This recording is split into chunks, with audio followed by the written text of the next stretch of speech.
For years, Palestinian journalists, activists, and media organizations have encountered widespread restrictions on social media. Posts removed, accounts suspended, live streams cut off, and audiences suddenly reduced without explanation. However, the idea that this was due to political censorship has remained mostly speculative, with the people affected having no way to prove it definitively. But a new report by Hamle, the Arab Center for Social Media Advancement, based on years of empirical research, which adds to earlier reports by Human Rights Watch and the BBC, demonstrates beyond any doubt that Palestinians are being systematically censored on social media platforms owned by Meta, which include Facebook, Instagram, and Threads. The report also gives the phenomena a name, platformicide, which Hamle describes as the deliberate erasure of Palestinian existence and narratives in the digital sphere. With us today is Nadim Nashif, Executive Director of Hamle, to explain how the organization analyzed more than 3,000 documented cases of Meta restricting Palestinian content over the past 5 years, how Hamle is fighting back and occasionally winning, and how media and civil society organizations can do the same. Nadim, thank you so much for joining us, and thank you so much for all the work that you do. Thank you for hosting me. It's our pleasure. In your report, you introduced the term platformicide to describe the structural and intentional erasure of Palestinian digital presence. Why did you decide to anchor digital censorship in a concept that's close to physical erasure? Well, because we are speaking about processes of erasure that are also happening on the digital sphere. Erasing Palestinian existence from maps, adopting Israeli terminology on Palestinian areas, wiping out, erasing Palestinian narratives from social media. There is a larger process that's happening on the online that is parallel to the offline, and that's why we chose this name. All political content is now getting disadvantaged by social media platforms to some degree. We know that algorithms favor engagement. We know that platforms want to stay advertiser friendly, and so they try to limit how much political content gets an exposure. We also know that they try to incentivize people to stay on the platform, and so external links are discouraged. Can you tell us a bit what makes Meta's treatment of Palestinian content specifically different from this baseline? I agree with you. Most of the platforms want to see themselves as entertainment platforms, right? So they would prioritize through their algorithms content that is around entertainment rather than political content or news content. So they would push back through the algorithms that kind of a news. But when we are speaking about Palestinian narrative, this is very different because it's not about priority. It's about erasure. It's about deleting. And this is happening over a decade. There is almost a decade that Hamle, we are struggling with the content moderation policies of those platforms, specifically Meta, and before that, they were just Facebook. And through the years, they have been systematically working to delete, basically to hide, to do account restrictions. And this is very different from, let's say, a news website that having a social media accounts somewhere, let's say, from Europe or from Africa, that its news is not getting as exposed as they would want to Palestinian media, that they cripple the accounts in a way that it could be restricted. There is hardly any reachability to their content. So it's very different between both situations. I want to go back a bit to the concept of platformicide. Can you briefly tell us specifically about what the report's main findings are? Yeah, so the basic idea is that Hamle has been documenting since May 21 cases of restrictions, takedowns, and other violations that Meta, through its different platforms, have been doing to Palestinian content. And during the year, we documented thousands of cases. So what we did is basically we took all these cases and together with a group of researchers from Utrecht University, we analyzed to show the patterns, because what we wanted to say is basically we have different cases, but when it comes for us to study these more than 3,000 cases, we are basically seeing and showing the patterns, right? So we're seeing hundreds and thousands of cases of being deleted or restricted because of use of DOI or any other policy. So basically, this research and study, it's also a proof through thousands of cases how much Meta is biased, how much Meta is hostile towards Palestinian narrative, and what has been happening in the different 5 years, in the different basically stops and stations. So because we also cover May 21 and the Sheikh Jarrah events, we also cover October 23 and the events followed. And we covered the declaration of Mark Zuckerberg in January 25, where basically he changed also the globally changed the content moderation policies. So we go through this kind of historical moments and we see their impact on Palestinian content moderation. And the only stable point here is that basically Meta systematically continued to silence Palestinian narratives, and we show that in numbers and figures. You mentioned DOI, which is the Dangerous Organizations and Individuals policy, which is a policy that Meta, I suppose, uses to censor content that has to do with violence. Can you tell us why such policy would be used against activists and journalists? In the report, you mention over 57% of identifiable violations from Meta relying on this policy. Tell us what it is and why is it being used for journalists? Yeah, so the main tool that is used against Palestinians is the DOI, which we basically learn from that Meta is dealing with Palestinian content from a security lens. And basically, through this policy, they are harming very legitimate content that is coming from journalists, media organizations, content creators, and basically harming them, restricting their accounts, deleting the content.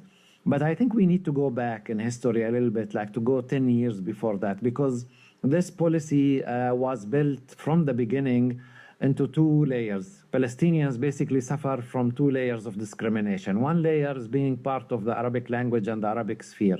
Because we need also to remember that those companies, specifically Meta, but also the other US-based companies, and the way they dealt with Arabic language content through the years was in a very suspicious way.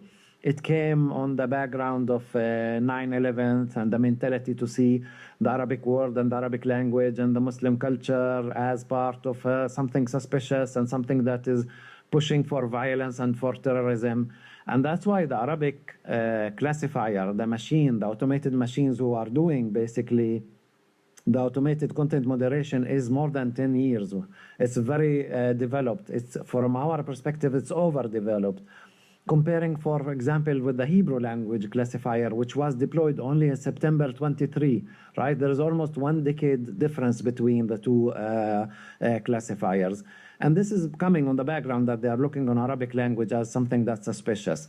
One of the examples for how much the hostile approach is that for a decade and more, they basically banned the word Shaheed on their platform. So each time that you wrote Shaheed, they explain it as that you are praising violence and that you are supporting terrorism, etc., etc.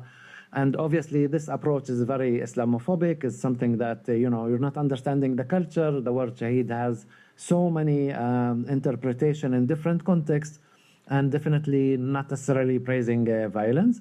And finally, they changed that policy a couple of years. But it meant that the way how these platforms are looking onto Arabic language and Arabic culture and Muslim heritage.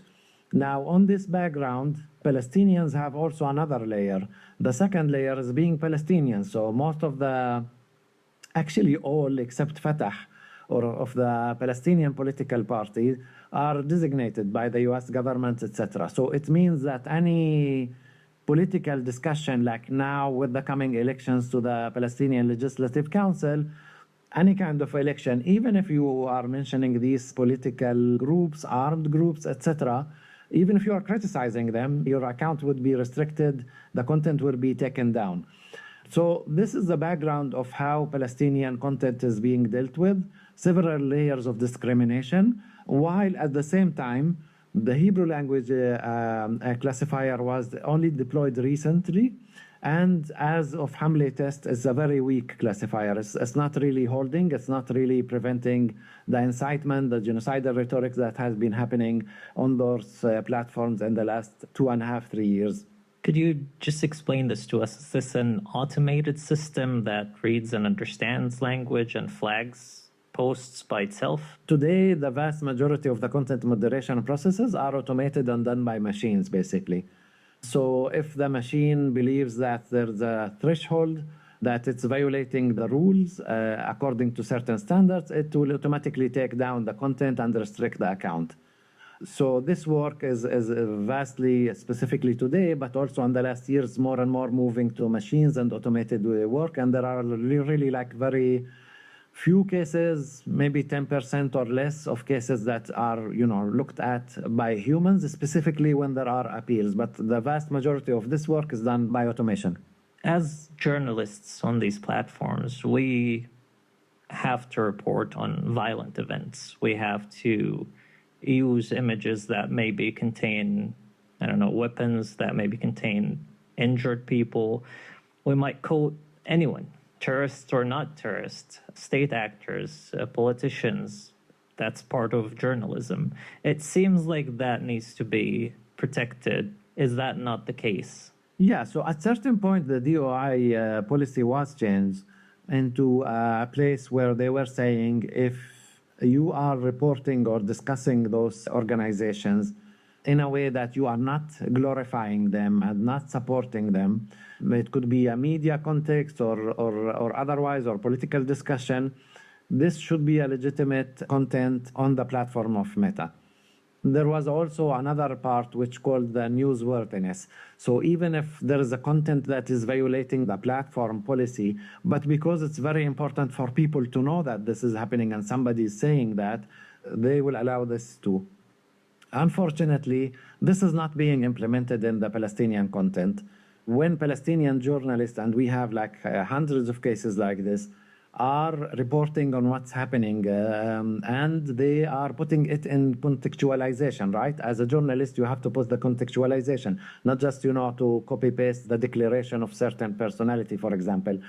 So even when it's done in a proper journalistic way, still the account would be restricted and the content would be taken down. And we have to understand, in the context of war, for people in Gaza, it could be decisions of, it's a matter of life, right? Your decision. So you need the information. You need to understand who's saying what in order for you to react in your life and to save yourself and your family. And this is creating a huge problem. And we have to understand that the work of the journalists and the media creators and the content creators is very essential. The camera, the photo, the video is very important because in many cases also it's something that is protecting the people against the attacks that are happening from the occupation army, from other sides, etc., from the settlers. The camera of the people who are standing in Masafer Yatta and filming the attacks of the army, the attacks of the violent settlers. So it's very important for the people to know that this is happening, that there is violence, even if there are graphic photos. And in many cases, this is being prevented by the platform. And despite long time criticism, and the criticism happened even in Sheikh Jarrah uprising in May 21, where the people in their houses were filming the attacks from the police and from the settlers, and still being banned from the live stream and still being restricted. Unfortunately, our history with Meta, it's repeating itself since 10 years. There's always restrictions. There's always stopping the people from, documenting what's happening in a minute of human rights violations, in the minutes of attacks, where the camera and the live stream is the only protection those people have. Speaking of Gaza, as we know, international journalists are barred from Gaza, and Israel has killed over 200 journalists there so far, which means that citizen journalism is very essential there. Have you at Hamla noticed Meta restricting the access of Gazan journalists to its platform, or suspending their accounts, or stopping their reporting? Yeah, Meta did that in a very systematic way. But I think we need also to go back to October 23 and look how the company, after the 7th of October changed their content moderation, because it was a moment that they changed the content moderation in October 23 in a way that they looked at it that there is, bad guys and good guys and aligned themselves with Israel.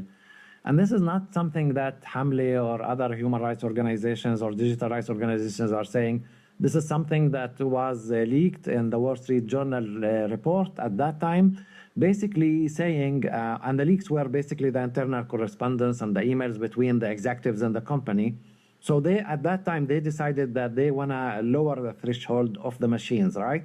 So as we spoke before, there's a certain confidence that the machine need to reach in order to take down the content. And that was 80% confidence that this specific piece of content is violating the rules. They decided at that point to lower the threshold to 25% for Palestinians, for Egyptians, for Jordanians, for Lebanese. So Palestinians and the surrounding countries had aggressive content moderation policy. People criticize 80%. So let's think, what does it mean to reach a situation that you have 20% assurance or threshold of the machine? It means that you are doing huge takedowns, that there are lots of false positives, and it's very problematic. Your data also shows that when it comes to Palestinians or to Palestine-related content, Meta favors banning accounts or suspending whole accounts as opposed to just deleting a post. Why do you think we see it more often in the Palestinian context? So we were surprised by this approach, also taking into account that normally this is not the way that they do things.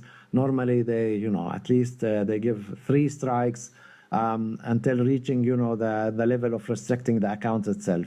Because obviously this is much more aggressive way of dealing with the problem. So even if you assume that somebody is violating with certain content, rushing to, ban the whole account or restricting the account, there's no reasonable approach in this thing. Instead of saying this content is being violative, so we take down this content. But, restricting the whole account obviously means that that person cannot continue and express himself and do the reports if he's a journalist or content creators. There are also more insidious ways, like shadow banning, for example, or restricting certain access to certain tools that creators have.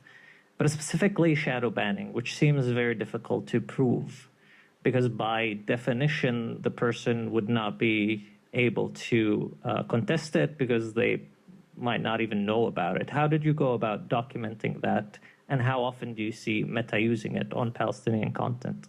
It's used very often, specifically in the first year of the war on Gaza. It was used aggressively. I mean, this is something that is also, in a way, they're not saying this officially, but you can see it in the reach, right? So content creators, influencers, and others were seeing that normally when they speak about certain topic, they are reaching, let's say, 200,000 people with that piece of content. And suddenly, when they are speaking about Palestine, it's like 2,000, 3,000. So there is a dramatic drop, and they are seeing it with the specific pieces of content that are around Palestine. So the company is using this to tune down the issue of Palestine, to tune down the issue of Gaza, and to have less reachability, basically, to the wider public around the world. This is something that you've also mentioned in the report, which is that sometimes people don't have access to certain abilities within the platform, while the platform showing that the account is actually in good standing. And this is something that I've dealt with, and it's very frustrating, and there's no way to actually deal with it because on paper it looks like nothing is wrong.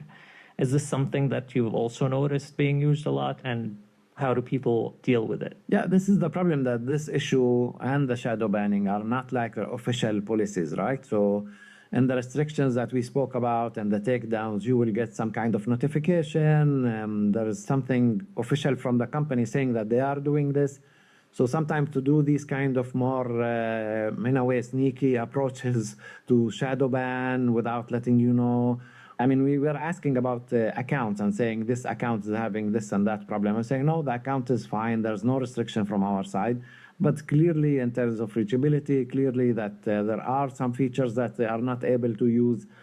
And there's lots of excuses sometimes, like around, we had a technical problem, we had a glitch. Though this is a phenomenon. I mean, it's not just one case. We're seeing it in many accounts. So probably something is much more than just a glitch or a technical problem with a specific person. Has Meta responded in any way to these findings? Not yet. We did send the report to them and ask for their reactions on that. But I have to tell you that there's not much hope from our experience doing advocacy in front of the company. We are not putting many hopes on their reactions. They have been doing very bad policies and discriminatory policies. And I have to say, this is not only Palestine. We have to, if we zoom out and look at how Meta is dealing globally, Meta is seeing themselves as part of the Western world and its interest and its economy. So they want to satisfy the US administration, specifically after Trump administration got into the job, but also even before. And if we compare their policies and their changes of policy in Ukraine and after the Ukraine war started, right? And them adapting their policies and allowing lots of violations that were happening from the side of Ukrainians and saying this is a specific case, so we will allow more and we will be much more flexible, comparing with Palestine, where basically they are against the occupied party, and the contrary of what they did in Ukraine. And then if we even look in other places, if we look about how Meta and Facebook dealt with the Rohingya genocide in Myanmar, if we look at how they dealt with the Tigray people genocide. So for example, if we speak about Kashmir and the relationship of Meta with the Indian government, which is India for them, obviously it's a huge market, there are economic consideration, etc., etc. So the result basically is that they are aligning their policy with the government. So the economical interest of the company and the political interest and the way they see themselves and, the way that they see in which political camp they are part of it, it also implies a lot in their policies and how they are doing the content moderation in the different areas around the world. So what you're saying is that this is not simply an attack on Palestinian content. It's much wider, but also it's really affecting everyone who wants to know more, regardless of where they're from. As long as they're interested or can relate to specific issues, Meta is stopping them from having the same access to content and information that they would normally need to get. How do we deal with this? Yeah, I want to say it's not only about the information they get, but it's also the issue of the incitement, which is really problematic. Like, if we speak in the context of the Rohingya people in Myanmar, Meta did zero on stopping the incitement against the Rohingya people before the genocide happened and before that they were ethnically cleansed there. We all know how much huge impact these smear campaigns, incitement, genocidal rhetoric would impact on the ground, and then how the company is reacting to it. So there's a huge consequence to those content moderation policies, and how we react to the company. It's very difficult to impact their policies and to change policies at Meta. Obviously, it's a huge company with huge resources. Sometimes they're stronger than even states and governments. And they have, all the teams and all the abilities to have, hundreds of lawyers, tackling you back. So that's not a simple story. But still, I think as civic society, we have the role to, gather the evidence. And as Hamle is doing, always to have like a very grounded evidence, well documented. So we have the case and we are not just being gaslighted by the company in an easy way, which is normally their tactics. And to expose those, to expose in media, to expose in other places, to try to influence also decision makers on the EU level, the US level, political level. Obviously, there's not much to talk currently because obviously they're in a totally different place. But at least in the places, in the UN mechanisms, in the EU, in other places where we can impact and through regulatory processes to try to impact as much as possible. Meta and other platforms, they're private companies, but we're getting to a point where we don't have a choice in whether or not we use them and whether or not we publish our content on them. All over the world, news websites, magazines have seen a huge reduction in readership after Meta introduced some regulations about disadvantaging political content. It feels like we have become stuck in a system where we don't have much of a choice, where there is this kind of monopoly, and we have to play within these rules. Would you say that we can try to affect these companies in a way that really could force them to at least play more fair? Or is that a lost battle and we need to start looking for alternatives? Yeah, I think what the companies such as Meta right now care about is like two things mainly, is the issue of court orders and court decisions and government decisions. And I can go back to the example of the media outlets in Canada and Australia, basically, because the government like forced Meta, if you're gonna take the content and allow the content on your platform, you have to compensate them. And then the company decided to not to allow it. And there is the whole legal struggle that's happening there. So this is one example of like pushing the company in a serious way to adjust its policy and to compensate the media. Because obviously they harm the business model that all the media outlets are working on. But I can tell you on the Palestinian level, it's even worse because even the monetization processes that allowed in many countries is not allowed for Palestinian media, which means that the Palestinian media is even suffering more.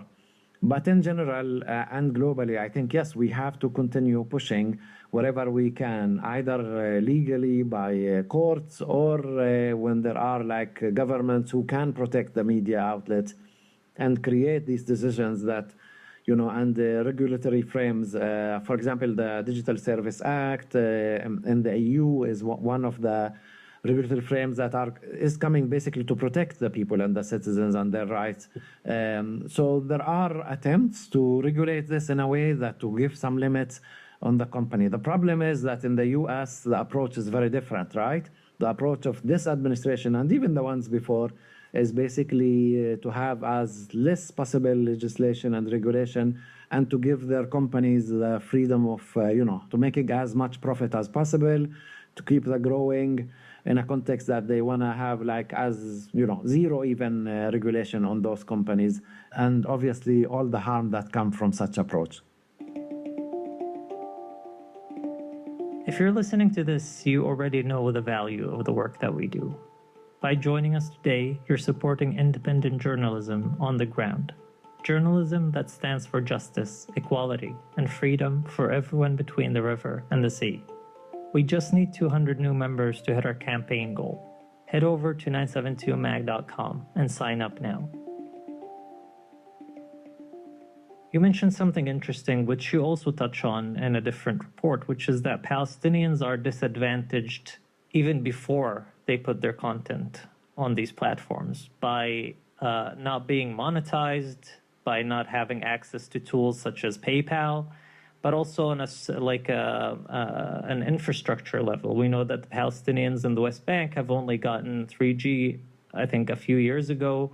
In Gaza, they're still running on 2G, which is much, much slower. And it doesn't even stop there. Like, we know that in Nazareth, where it's a majority Palestinian city, they have weaker infrastructure than Israeli cities, for example. Can you talk to us about that? Yeah, we have to recognize when it comes to infrastructure that there is an apartheid state that is making sure Palestinians are not getting the technology, that they are staying backwards. We have also to go back to Oslo agreements that are limiting Palestinians because each piece of communication, each component that the Palestinian telecommunication companies want to get, every cell tower, everything around this have to get the Israeli telecommunication ministry. And we know what Minister Karai have been doing in the last years, basically disapproving anything. And as you mentioned, even before the war, the telecommunication infrastructure in Gaza was second generation, which is the oldest, basically. I think globally, maybe the oldest network. And only recently, the Palestinian telecommunication companies were allowed for 3G in the West Bank. And again, we're speaking in the world right now in the 5G and moving to the 6th one, while Palestinians are backwards and not allowed to get this. And even after the American administration was pushing, the Israeli government to allow those companies to have 4G, till now it did not happen. And obviously also there is like lots of money and interest behind these decisions, because Palestinians in certain areas in the West Bank, many of them are using Israeli telecommunication companies, right? So somebody was also profiting from this. But there is like a political decision to keep the Palestinians in a backward on the level of infrastructure, to make sure that it's easier to control. And now even in Gaza, like why to distract all the telecommunication, and not allowing any components to come in. So this is the system, but this is about the infrastructure, but also the Israeli pressure on international companies not allowing Palestinians to use their platforms. And for example, if we take the case of PayPal, so Palestinians in the West Bank and Gaza cannot use PayPal. And this also comes from Israeli pressure, right? It's not just the company decision. There are influences there, and there are arguments that have been used. Part of the argument, if you allow this, you would allow terror financing. If you allow this, you allow money laundering, etc., etc. Despite that, the Palestinian banks reached to international standards. They did all the reforms that they requested. They are working with several international systems of payments. But still, there is this pressure to collectively punish the Palestinians and to see Palestinians from a security lens, and that they are not allowed and they have to be controlled, and in this way also to harm any possibility of a future development of Palestinian independent digital economy. And I guess this is basically the aim of all of those pressures. In one of your reports, you talk about how violent Israeli content is being monetized, and thus both the company and the people making this content are making money from it. Right. So one of the examples I can tell you about is the very violent groups of Noar Gvaot, the Hilltop youth, also being monetized. That this was mind-blowing for us when we were doing the research, and we are finding all these very violent groups are being violent. So it's not only that the company is allowing the hateful, the genocidal rhetoric, the insightful content to be on its platform and not dealing with it. They are incentivizing these entities and personalities to keep doing this. They are incentivizing the violence of the Hilltop youth in the West Bank, because they would publish content on their pages, getting more crowd, and then getting more money, and they will do again the attacks and to film the attacks and doing money. It's a good business for them, and Meta is complicit on that. And this is basically the monetization research we published recently. Basically, we show the evidence how these groups and entities are being incentivized by Meta to continue to do these horrible things that they are doing in the West Bank.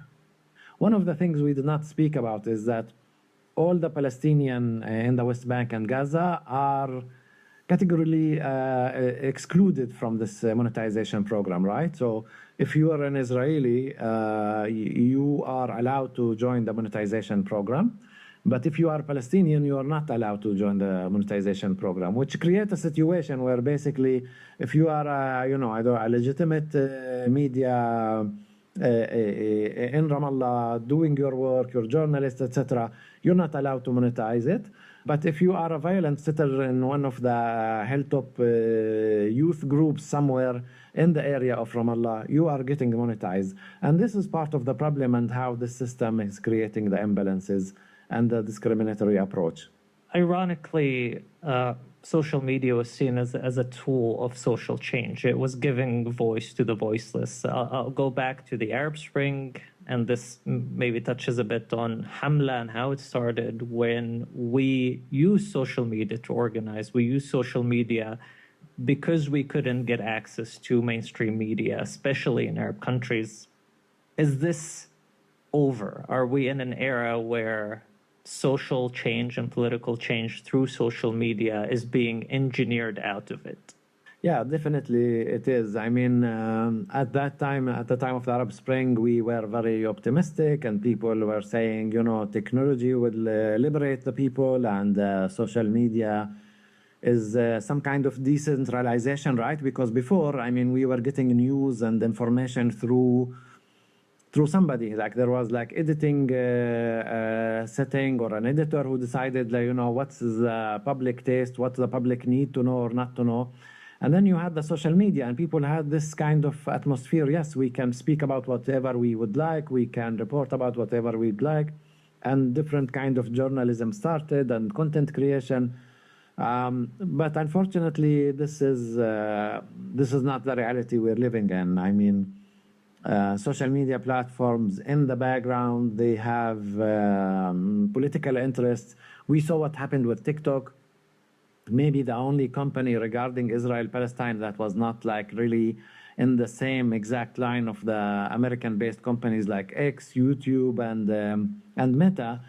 Not that TikTok was not like censoring Palestinian content, they were, but maybe a little bit less.